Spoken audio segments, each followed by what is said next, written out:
Hello बच्चों, let's read this question. So this question says in the given nuclear reaction the element X is okay.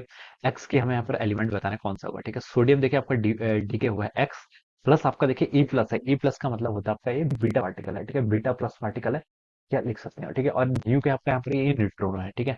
और इसके corresponding आपको यहाँ पर four options given कर रखे हैं। तो देखिए बच्चों, इस इक्वेशन को देखने से पता चल रहा है, ठीक है। यहाँ पर आपका ई पॉजिटिव क्या हुआ, यानी कि आपका रिलीज हुआ है, ठीक है। तो आपका प्लस बीटा पार्टिकल क्या हुआ यहाँ पर रिलीज हुआ है, ठीक है। जिसको हम क्या बोलते हैं, आपका पॉजिट्रॉन बोलते हैं। क्या बोलते हैं, आपका पॉजिट्रॉन। इलेक्ट्रॉन का अपोजिट क्या होता है, आपका पॉजिट्रॉन। इलेक्ट्रॉन के पास नेगेटिव चार्ज होता है, पॉजिट्रॉन के पास क्या होता है, आपका पॉजिटिव चार्ज। ओके, ये हम इसको इस तरीके से समझ सकते हैं, ठीक है। तो बच्चों, इस क्वेश्चन का की कॉन्सेप्ट आप क्या लिख सकते हैं, the key concept of this question is beta D के लिख सकते हैं। क्या लिख सकते हैं, आपका बीटा डी के। और बीटा डी के में भी आप लिख सकते हैं बीटा प्लस डी के। क्या लिख सकते हैं, आपका बीटा प्लस डी के will be the key concept of this question, ठीक है। अब देखिए बच्चों, बीटा प्लस डी के देखिए कैसा हुआ। बीटा नेगेटिव डी के होता है, जो आपका न्यूट्रॉन कन्वर्ट होता है किसमें, आपका प्रोटॉन प्लस इलेक्ट्रॉन में, ठीक है। Neutron is converted into proton plus electron plus क्या रिलीज होता है, आपका एंटी न्यूट्रॉन, ठीक है। अगर आपका देखिए प्रोटॉन कन्वर्ट होता है किसमें, आपका न्यूट्रॉन्स में, ठीक है। आपका एक पॉजिट्रॉन रिलीज होगा और एक आपका न्यूट्रॉन रिलीज होता है, ठीक है।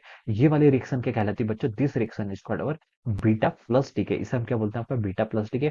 ऊपर वाली जो रिएक्शन है वो क्या, आपकी बीटा माइनस डी के की ये रिएक्शन होती है, ठीक है। तो ये आपकी देखिए बच्चों यहाँ पर रिएक्शंस होती है। अब देखिए आपको क्वेश्चन में क्या कर रखा है, देखिए आपका देखिए सोडियम, देखिए इसको हम ऐसे लिख सकते हैं। देखिए एक प्रोटॉन था, प्रोटॉन किसमें कन्वर्ट हो गया, आपका न्यूट्रॉन में कन्वर्ट हो गया, ठीक है। प्रोटॉन हुआ तो देखिए बच्चों, प्रोटॉन के पास क्या होता है, चार्ज होता है, ठीक है। तो चार्ज जो आपका नीचे वाला है, देखिए हम कैसे लिखते हैं, देखिए कोई भी एटॉमिक सिंबल को हम वैसे लिखते हैं, ये होता है जेड और ये होता है ए, ठीक है। जेड क्या होता है, आपका एटॉमिक नंबर, यानी कि नंबर ऑफ प्रोटॉन्स और नंबर ऑफ न्यूट्रॉन्स होता है, ठीक है। और ए क्या, आपका ए होता है उसका आपका मास नंबर, ठीक है। अगर देखिए आपका प्रोटॉन्स न्यूट्रॉन में कन्वर्ट होगा तो देखिए जेड तो आपका क्या होना चाहिए, एक से डिक्रीज होना चाहिए, ठीक है। जेड में क्या होगा, आपका ए से डिक्रीज करेगा, ठीक है। तो हम लिख सकते हैं ये जो डीके करेगा तो वाई कितना हो जाएगा आपका, ये जेड माइनस वन के इक्वल हो जाएगा। और मास नंबर पे देखिए क्या फर्क पड़ेगा, मास नंबर क्या होता है, number of protons plus number of neutrons. Proton एक घटता है, नंबर ऑफ न्यूट्रॉन तो है, तो मास नंबर तो आपका क्या रहेगा, सेम रहेगा।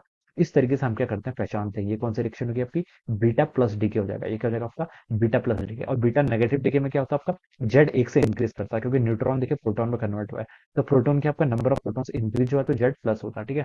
तो यहाँ से हम बता सकते हैं, इस देखिए आपको इक्वेशन आपकी सोडियम 1122 है, ये क्या हुआ, आपका डीके हुआ है, ठीक है। एक्स एक्स का हमें बताना है, ठीक है। प्लस आपका देखिए यहाँ पर गिवन कर रखा है, ये क्या आपका, this is the positron plus आपका क्या है, न्यूट्रॉन आ जाएगा, ठीक है। तो इसमें हमें बताना है। देखिए इससे हमें पता चल गया, ई प्लस से हमें पता चल गया कि ये रिएक्शन क्या है, आपकी बीटा प्लस डी है, ठीक है। और बीटा प्लस डी में देखिए बच्चों क्या होता है, आपका जेड आपका एक से, देखिए बीटा प्लस डी में इसके पास प्लस वन का चार्ज होता है और जीरो होता है, ठीक है। अब इस रिएक्शन को बैलेंस कर लीजिए, लेफ्ट साइड में 11 आपके नंबर ऑफ प्रोटॉन्स है, ठीक है। यहाँ पर देखिए कितने हैं, वन यहाँ पर है, तो इसका मतलब 10 यहाँ पर होना चाहिए, 10 प्लस वन तभी आपका 11 के इक्वल होगा, ठीक है। यहाँ पर देखिए आपका मास नंबर कितना है, जीरो है। ये लेफ्ट साइड में कितना है, 22, तो इसका मतलब बच्चों यहाँ पर आपका 22 होना पड़ेगा, ठीक है। तो ये हमने देखिए इसका बता दिया, हमने इसका कॉन्फ़िगरेशन बता दिया, जेड के डिफाइन कर दिया और ए भी डिफाइन कर दिया। तो बच्चों आपका जेड कितना होना चाहिए, जेड की वैल्यू आपकी 10 होनी चाहिए, ओके। और मास नंबर की वैल्यू कितनी होनी चाहिए, 22 होनी चाहिए, ये बता दिया। अब इसको मैच करें तो देखिए बच्चों, यहाँ पर एक ही ऑप्शन है जो आपका ऑप्शन फोर है, जो इसको सेटिस्फाई करेगा, ठीक है। ये आपका हो जाएगा, देखिए आपका कौन सा ऑप्शन फोर, फिर क्या हो जाएगा, इसके करस्पॉन्डिंग ऑप्शन से करेक्ट हो जाएगा, ठीक है। हम क्या लिख सकते हैं, option four will be correct, okay. N E आपका नियॉन है, ठीक है, जिसका आपका एटॉमिक नंबर 10 के इक्वल है और मास नंबर कितना हो जाएगा, 22। And this will be the answer of this question. तो इस तरीके से बच्चों हम क्या करेंगे, इसको बता पाएंगे, ओके। तो option four will be the correct answer of this question. So I hope you all understood this concept. All the best and thank you so much.